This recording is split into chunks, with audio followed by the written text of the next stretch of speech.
foi o martelo daquela reunião? Garantias de segurança. Por quê? Porque o Putin, se ele não sentir medo, ele não vai respeitar o acordo. E ele vai desrespeitar. Aí começam as teses. Você já fez isso? Várias vezes. São 25 vezes que ele quebrou o cessar-fogos. Não sabia que eram 25, não. E aí tem tá acordos assinados que ele já quebrou. E assim, o mais antigo de todos era lá atrás, quando a Ucrânia ficou com as bombas atômicas da União Soviética e assinou um acordo com a Rússia, e a Rússia não cumpriu com a parte do acordo dela. Então não dá para você virar com o cara que está em guerra, que o país está sendo destruído e tal, e falar para ele, não fala disso. Não, ele está desesperado, ele só vai falar disso. Até porque ele foi eleito e as pessoas, ele tem um apoio, uma aprovação popular enorme, e as pessoas confiam que ele está conduzindo, defendendo os interesses do país. Então ele vai falar disso, ponto. Não adianta. Quais são as garantias de segurança que ele quer? Ele tá falando para todo mundo, desenha aí alguma coisa que realmente bloqueie os russos. E aí começa uma discussão técnica militar. Você precisa criar uma zona desmilitarizada. Esse seria o jeito mais convencional. Igual tem entre a Coreia do Norte e a Coreia do Sul. Só que na Coreia do Norte e Coreia do Sul tem 4 quilômetros de extensão, profundidade essa zona. Você teria que fazer uma dessa na Ucrânia, só que você vai ter que pegar a fronteira com a Bielorrússia, porque a Bielorrússia é praticamente a Rússia. Então não adianta você só proteger a Ucrânia com a Rússia. Você tem que proteger a Bielorrússia... Ô, Vitão, coloca um mapa pra gente ali do... Que está no norte da Ucrânia, né? Bom, e aí então você tem que proteger o norte da fronteira, aí você tem que descer e cruzar de uma ponta a outra, e depois você tem que proteger o acesso ao mar, ali do Mar Negro. Isso vai dar mais de 3.000 quilômetros de extensão de fronteira. Meu Deus, isso. Outra parada. E aí, o que você tem que fazer? Você tem que colocar tropas de alguns países ali no meio para proteger. Olha lá, ali em cima da Ucrânia é a Bielorrússia. Tô vendo. Então, toda aquela fronteira da Ucrânia com a Bielorrússia também tem que ser protegida. E aí, toda a parte da Ucrânia com a sua parte do leste que perdeu para a Rússia. E a parte ali de acesso do Mar Negro também. Então, você vai ter que colocar tropas. Não vão ser tropas americanas.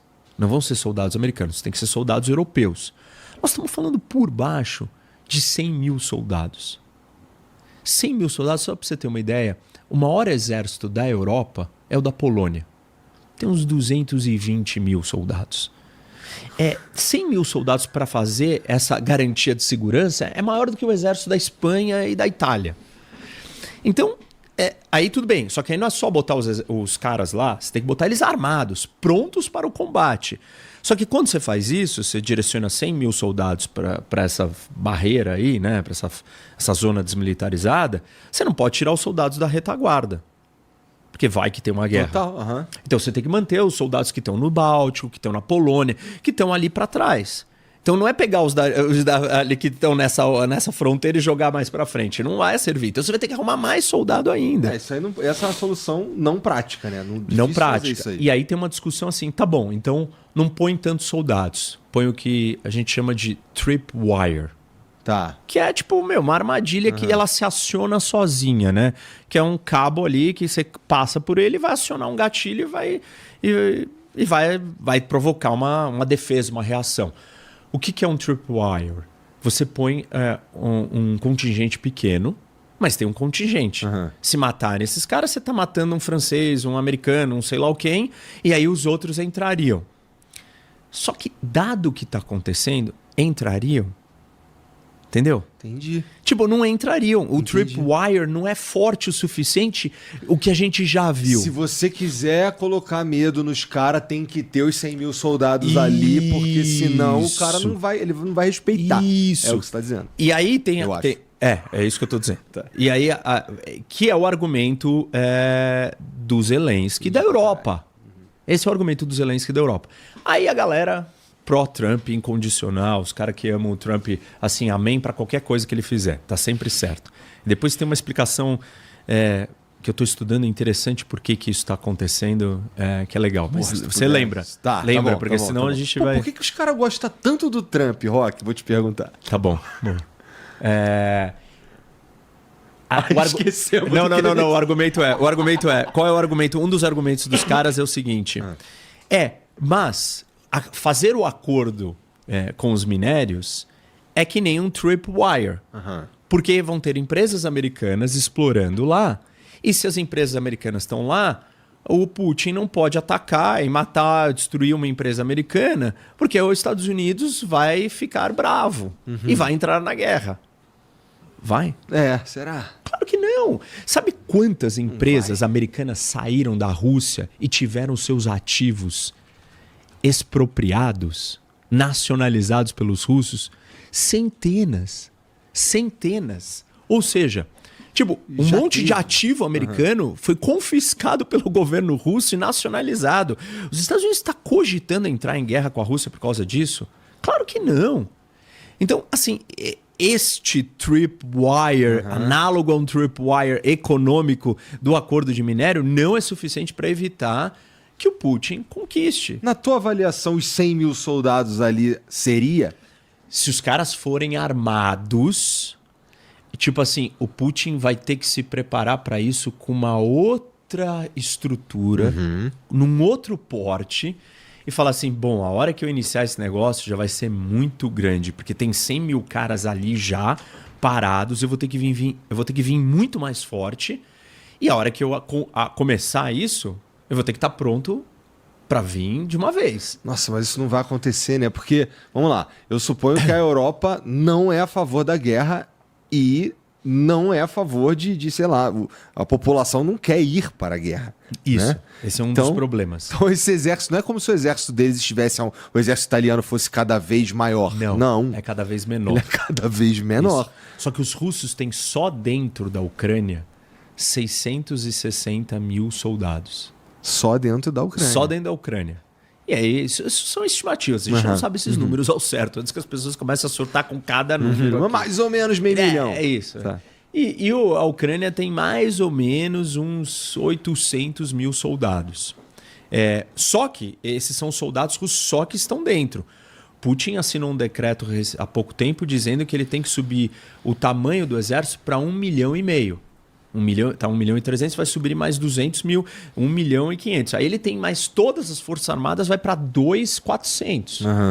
E aí, quando esses números que eu tô te falando, Polônia, França, Itália, Alemanha, é uma piada perto desses números da Rússia. E aí, é isso que você colocou. Os europeus não estão mais nem pensando que é guerra. Os jovens querem ir para o exército. Não tem esse conceito. Isso acabou.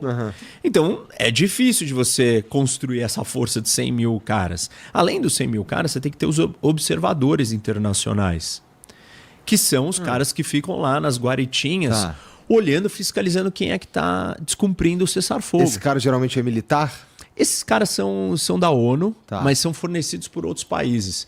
Então, por exemplo, na fronteira de Israel com o Líbano, tem isso. Na fronteira... vários dos conflitos do mundo tem esses oficiais fiscais ali de operações de paz que ficam monitorando se o cara está cumprindo com o cessar-fogo ou não. Então, se torna muito difícil. O que pode acontecer? Os Estados Unidos têm que falar assim, tá bom, os europeus não arrumam 100 mil, eles põem menos, mas os Estados Unidos viram e falam assim, não, mas eu vou continuar dando um mega suporte a você. Go Ukraine! Isso. Mas, dado o que está acontecendo, o Trump está sinalizando o inverso. Ele está sinalizando que ele não vai dar o suporte para a Ucrânia, ele está sinalizando que ele vai largar a Europa, que ele está cansado de sustentar a defesa europeia. E aí os europeus não vão ter força para se contrapor aos russos. Primeiro, esse número físico de tropas.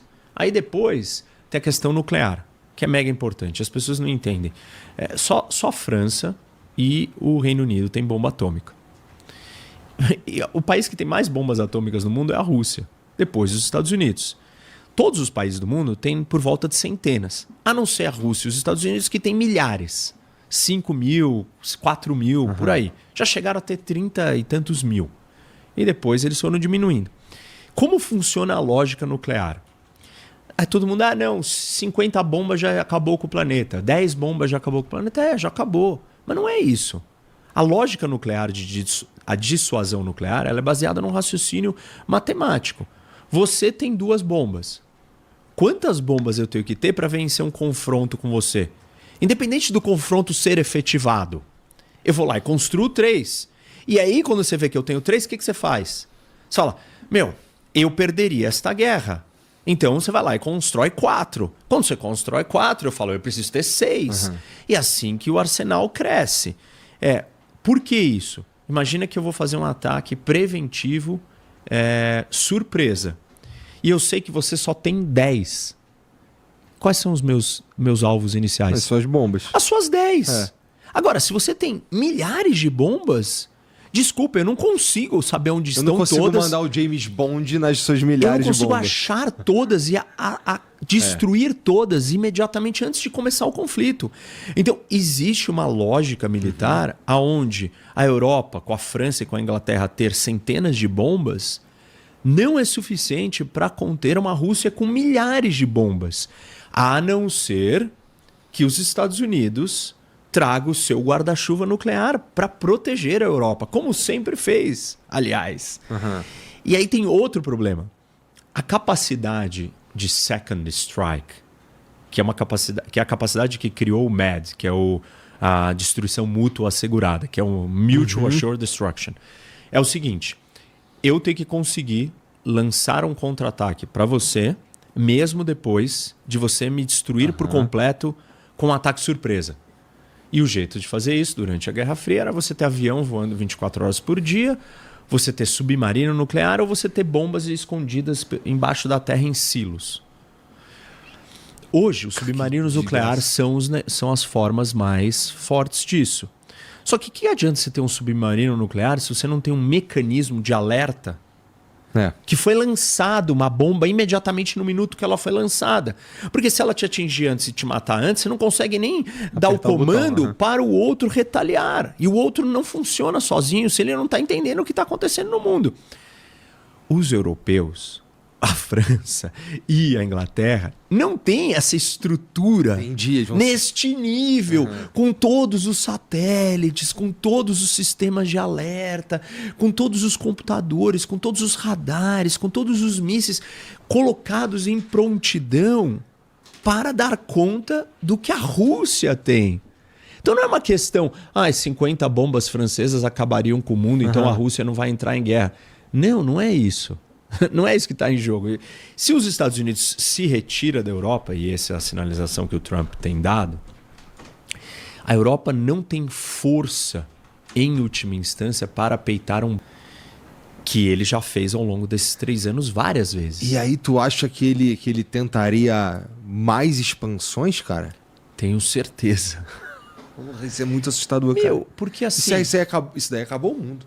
Não, mas tipo assim, eu não vou nem colocar sob a ótica do ele é um ditador sanguinário imperialista. Óbvio que isso é um fator. Mas vamos analisar sobre outro fator para os putinistas, trumpistas, porque é essa loucura agora. Os caras que gostam do Trump gostam do Putin. E os caras que odeiam o Lula gostam do isso, Trump também. Mas depois é aquela pergunta que você vai me fazer, aí vai ficar tudo claro. Tá bom. Por que os caras, quando o Lula fala que o Zelensky é o culpado pela guerra, quando chamam a vítima do agressor, ficam loucos contra o Lula, mas quando o Trump fala a mesma coisa, não ficam. Mas beleza, vamos guardar essa ideia. Segura essa daí. Mas a gente estava falando que o Trump, que o Putin avançará sobre a Europa. Então, por quê? Aí a gente tem que trazer geopolítica pura. Geopolítica pura não é a palavra geopolítica, o que está acontecendo no mundo, não é guerra. É uma disciplina, um campo de estudos que mistura geografia com política, que dita os movimentos estratégicos das nações. Por quê? Porque geografia é o tabuleiro. O tabuleiro está dado, ele é aqui, ele tem essas peças só. Ele tem essas casas para você se movimentar. E o exemplo que eu tenho dado, falei disso também há pouco tempo atrás, que é o jogo de War. Que eu acho que é uma belíssima analogia. Todo mundo que já jogou War sabe que se você está na Ásia e você quiser chegar na América, O único jeito é por Vladivostok. Vladivostok tem o pontilhadinho que chega na América. Não tem 2 territórios que fazem isso. Não tem. Por isso que a geopolítica ela é tão interessante. Porque ela te dá uma base tão tangível de analisar o mundo que, por mais que você tente inventar, você não consegue fugir. O tabuleiro tá dado. Não vai mudar. Não tem, você não pode encontrar uma outra peça. Ah, não, eu vou pegar a minha peça e vou sair com ela voando. Não tem voando. Tira a Groenlândia dali. Isso, não faz voando, não tem voo. Não tem voo. Você pegar a peça no tabuleiro e jogar no outro lugar. Isso não pode, tá fora da regra. Então, o Trump não consegue inventar um tabuleiro 4D, 5D, 10D, 100D. E aí, então o que acontece? A Rússia, ela está colocada num território que ele é muito vasto, sem barreiras naturais. E ao longo da sua história, ela foi invadida, primeiro por nômades que vinham da Ásia Central. Desde os mongóis, Gengis Khans da vida, que vinham pelas planícies, né, da Eurásia e chegavam dentro do seu núcleo, do seu core, ou pelo norte da planície europeia, que eram desde os cavaleiros teutônicos até Napoleão, até a máquina de guerra nazista. Todo mundo vinha invadir a Rússia por ali. Então a Rússia está colocada num território geograficamente não defensável, de difícil proteção. O único jeito dela conseguir ganhar proteção é ela expandir para criar buffers. Territórios tampões. Que dão espaço para ela, para quando o inimigo vem, ela tem espaço para recuar, ela tem espaço para entregar aquele território que não é valioso, ela tem espaço para manobrar. Óbvio que se ela conseguir expandir demais, ela vai conseguir encontrar ancoragens. Ela vai ancorar em barreiras naturais que vão dar uma proteção para ela. Quais são? Montanhas como a dos Cáucaso. Então, lá no Cáucaso, antes ela controlava todos aqueles países do Cáucaso e ela estava ancorada na montanha. Ela estava protegida de quem? Do avanço do Império Persa, do avanço do Império Otomano. Então, ali ela estava protegida. Aí tem o Mar Cáspio, ela também estava protegida. Aí, do outro lado, ela tem o Mar Negro, que protegia ela se ela chegasse até a costa da Ucrânia, até pegasse a Ucrânia inteira. E aí, na Europa, tem os Cárpatos, que é uma cadeia de montanhas que vem ali do leste europeu, que vai afunilando e diminuindo o tamanho da planície do norte europeu. O ápice, no lugar mais estreito da planície, é na metade da Alemanha. Porque dali está mais fácil dela fechar, porque ficou mais estreito. E ela chegou nesse ápice de proteção de fronteira territorial na União Soviética. Porque ela conquistou até metade da Alemanha, ela conquistou todo o resto do leste europeu, ela conquistou toda a Ásia Central, ela conquistou tudo. E chegou em todos os lugares que ela queria. E aí ela estava segura. Só que nesse processo de crescimento, ela abocanhou muita gente.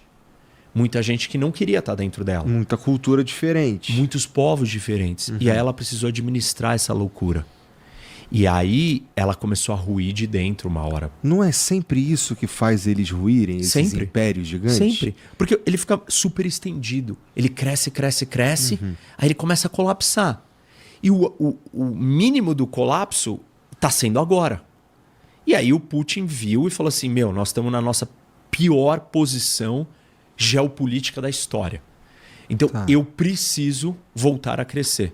E aí ele começou com a Geórgia, com a Ucrânia, ele começou com vários lugares, falar assim, a gente precisa crescer de novo.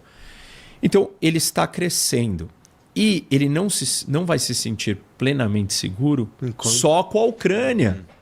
Entendeu? Então ele vai querer mais que a Ucrânia. Pelo menos esses bolsões que você falou, né? Até ele chegar nesses lugares de ancoragem seguros. Entendi. O que ele Só quer. que a ancoragem seguros é os Bálticos, Lá longe. é a Finlândia, é a Polônia. Nossa, a Polônia é lá longe. Que a Polônia já tá ali perto da, né? Já da Ucrânia. Cara, é que assim, parece... Pra tu que olha Abre de o mapa cima, de novo. Então, pra tu que olha no mapa, é perto. Mas, pô, ele tem que atravessar o... tá colado com a Bielorrússia, se a gente considera a Bielorrússia. Tá colado ali com a Ucrânia. Tá colado com a Ucrânia.